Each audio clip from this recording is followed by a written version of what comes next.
In the dry, dusty plains of Korrin, the tribes of Yular were known for their speed.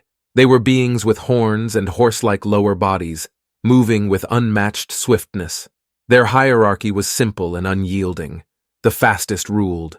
Chief Tarkon was the fastest, ruling with pride and strength, his tribe's respect rooted in his speed.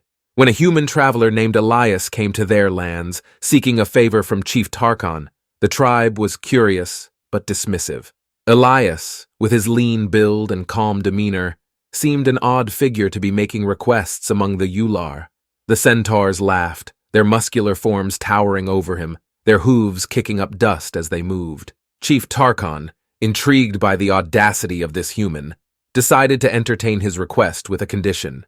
"Beat our second fastest, Kairos, in a race. Then we will talk," he declared, his voice echoing across the plains. The terms were left to Elias, who chose a marathon, 300 kilometers one way and then back, totaling 600 kilometers. The Yular roared with laughter, their bravado filling the air. The day of the race dawned bright and clear. The plains stretched endlessly under a scorching sun. Kairos, the second fastest, pawed the ground, his eyes gleaming with anticipation and confidence.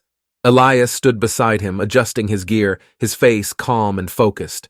The starting bell rang, and Kairos shot forward like a bolt of lightning, his hooves a blur. Elias, however, began at a steady jog, his movements measured and unhurried.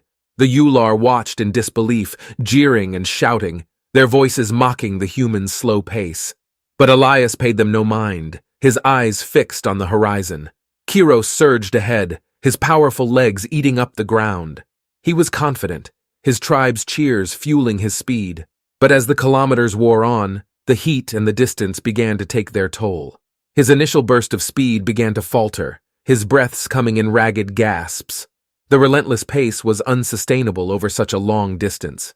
Elias, meanwhile, maintained his steady rhythm. The nanotechnology in his body regulated his temperature, managed his energy reserves, and kept his muscles from cramping. Kilometer by kilometer, he moved forward, his pace unwavering. As the race continued, Kairos's lead began to shrink. His once powerful strides grew shorter and more labored. The mocking laughter of the tribe turned to murmurs of concern. The human was gaining ground. Elias's steady pace brought him closer and closer to Kairos, his form still strong and consistent. At the halfway point, Kairos reached the marker first, but was visibly exhausted.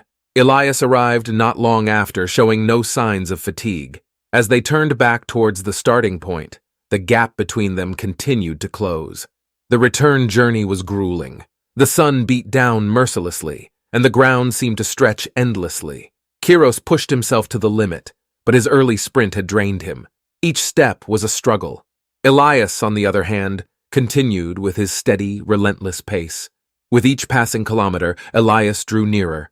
The Yular watched in stunned silence as the human overtook Kairos, his stride as steady as it had been at the start.